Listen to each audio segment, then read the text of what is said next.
Hey, so this is a pre-video. I'm just planning out what I'm going to do for my next video, and what I currently have thought of is that I want to change over to solar power, and the theme of this video is the anti-icing, which is a thing that's happening in the bottom or in the southern states of the US, where internal combustion engine owners, guys who own big greasy trucks, are blocking charging stations for the people who own Teslas, and that means that the Teslas can't get charged. So their beautiful, amazing, positive impact for the planet cars turn into very expensive paperweights. It's the most disrespectful thing. And that made me feel like, in solidarity with those guys, I will convert my factory from nuclear to solar powered. The current output for my factory seems to be 46 steam engines. They're going to be 46 of these guys, steam turbines. I guess it's the upgraded version of a steam engine. Interesting thought. These guys can actually be used with the regular boilers. They run at 50% efficiency, but they still produce twice as much as these guys would. So it's more space efficient to use these guys than these guys, even if you don't want to use a nuclear power plant. But I've got 50 of these guys. They're 5.8 megawatts each. That means to replace them with solar panels, it's going to take 100 solar panels per steam engine, because these guys are 60 kilowatts, so 60 versus 5.8 megawatts. What that means is that I'm going to need about 5,000 solar panels, and that means that I'm going to need a block of roughly between 2 and 300 by 2 and it's between 2 and 300 solar panels squared that I need. I measured quickly on this part of my map. This between here and here works out to be about 139 train tracks, so that's 274 or 278 units. So what I'll need is about 3 of these guys worth of area squared in order to convert everything that I have over a solar panel. So the tricky thing is, where am I going to place all that stuff? And what I've come up with is I'll do it in stages. I will, first step is going to be trying a test run where I fill this area with solar panels. That's going to turn out to be about a 50 by 50 by the looks of things, maybe 100 by 100 if I'm lucky, area of solar panels. Probably get away with just eyeballing it, maybe 150 by 75 solar panels in a rectangular shape around here. And what that's going to do is allow me to stress my production and fill in all the shortcomings. It's obviously going to be a lot of short solar panels and all that kind of stuff, and that's going to put load on my batteries. I'm not sure if they use red circuits, but I'm sure that'll be a problem too. Oh no, they don't. They only use green circuits, so maybe not. And so I'll need to produce a lot of these guys, 5,000. Going to fill in all this area and then iron out the kinks, and when that's going well, I can just do what I did at a slightly larger scale and fill in the rest of them, but it should be pretty easy.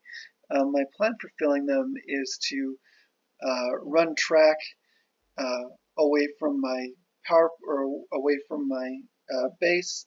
That track is going to allow me to drop down blueprints that are skeleton blueprints that have RoboPort. They're going to have power lines that are integrated with my main station, and they're going to have enough.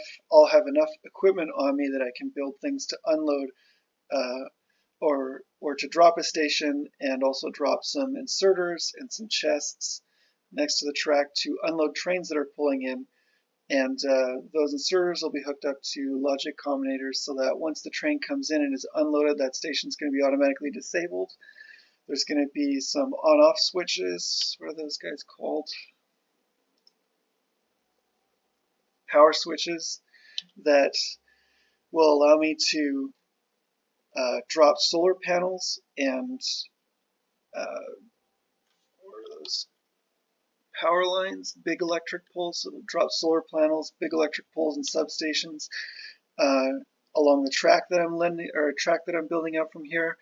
I'll be able to drop those guys down, and those on-off switches will keep them disconnected from the main line until they are charged up fully. And the reason behind that is once they are charged up fully, I want those roboports and I want that train station, perhaps even before then, I want it to disconnect it, or I want it to disconnect itself from the main power grid and reconnect itself as needed. All the stations and roboports and electricals and stuff like that. So what should happen is ultimately I just run around with the same blueprint and I stamp it like crazy in a row for a very long row, drop the same plan maybe a dozen or more times each row, and just do that for like 7 or 8 rows. And what should happen is slowly the factory builds itself up and deactivates the unnecessary parts, so I can reuse train station names as the blueprints for those stations are connected to as those things get filled out. So the end goal is to, using vanilla Factorio, the end goal is to have the fastest possible production of a massive solar array. I really do think it's going to come down to how many of these guys I've built up. So maybe what I should do is actually just start building these guys. Once all that stuff's done, I'll fill in some of this water. I'm sad to see it go. Maybe there's another way to do this where I transport everything over to here. That's going to be a nightmare. But I will have the roboports over here still, so maybe it won't be so bad.